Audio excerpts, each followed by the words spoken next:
Bonjour, je m'appelle Grégory Fidil, je suis le fondateur du mouvement et de l'association Bouger pour l'autisme.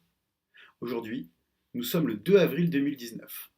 C'est la journée mondiale de sensibilisation à l'autisme, une formidable opportunité de poser un acte fort. Je vous demande de prendre 5 minutes pour écouter attentivement mon message.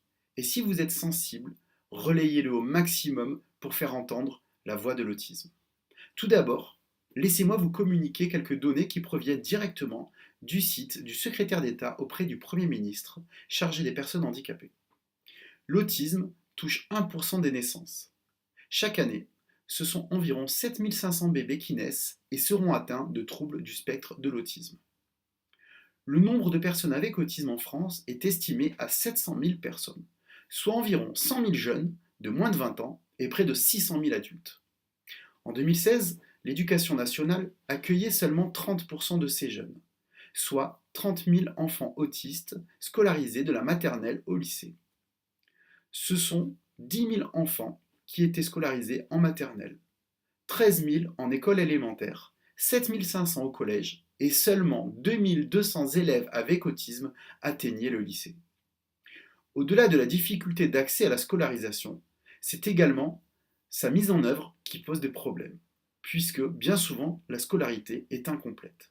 Aujourd'hui, un tiers des enfants autistes scolarisés en maternelle y sont accueillis seulement 2 jours ou moins par semaine. Qu'en est-il de l'accompagnement éducatif des personnes avec autisme? Le rapport de la Cour des comptes estime que les familles assument en moyenne 3 000 € de reste à charge par an, ce qui me paraît particulièrement sous-estimé au regard de la réalité de terrain que je rencontre tous les jours. Dans cette même enquête, réalisée par la Cour des comptes, auprès des personnes autistes et de leurs familles, près de la moitié des répondants ont fait état de périodes de rupture dans l'accompagnement éducatif.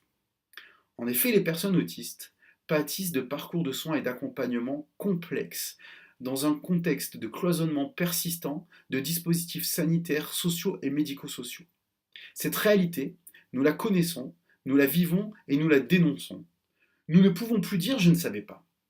Aujourd'hui, cette situation, elle est connue de tous. Et pourtant, malgré les plans autisme successifs, actuellement le 4e du nom, nous, personnes autistes, parents, familles, professionnels, amis, sportifs et tous ceux qui sont sensibles à la cause de l'autisme ne pouvons que constater que la situation ne s'améliore pas dans le quotidien des familles. La scolarisation des enfants autistes demeure largement insuffisante, souvent très précaire et pouvant être remise en question à chaque instant. Il est inacceptable de se sentir chanceux parce que notre enfant peut se rendre à l'école.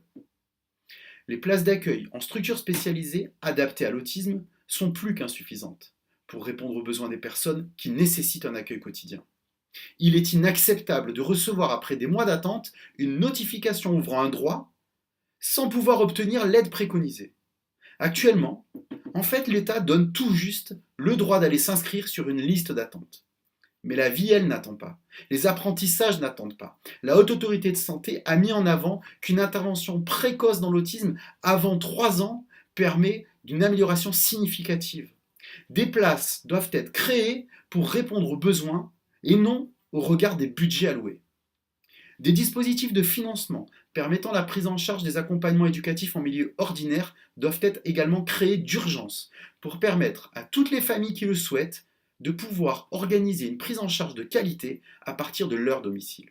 Il faut maintenant en terminer avec la seule réponse du milieu spécialisé. Non, les institutions ne peuvent pas et ne pourront pas répondre à tous les besoins. Et oui, les parents doivent avoir le choix du mode d'accompagnement pour leur enfant. Cela relève même d'un droit fondamental, le droit de choisir. Je demande donc solennellement à Madame Agnès Buzyn, ministre des Affaires sociales, ainsi qu'à l'ensemble de son cabinet, Monsieur Raymond Lemoigne, directeur de cabinet, Monsieur Yann Bubien, directeur de cabinet santé, Madame Aude Muscatelli, directrice adjointe de cabinet Solidarité, Madame Marie Argouarch, chef de cabinet, les conseillers, Monsieur Grégory Emery, Valérie Mazot-Moignard, Laetitia Buffet, Laurent Habert, Margot Bonneau et Isabelle Jourdan, de prendre toute la mesure de ce dossier. La France a déjà été condamnée à de multiples reprises pour l'absence d'équité dans le traitement des personnes avec autisme. S'il y a 700 000 personnes avec Autisme en France, ce sont plusieurs millions de Français qui sont concernés par ces questions et qui vous demandent d'agir maintenant et concrètement. Les solutions existent. Je suis travailleur social depuis plus de 20 ans.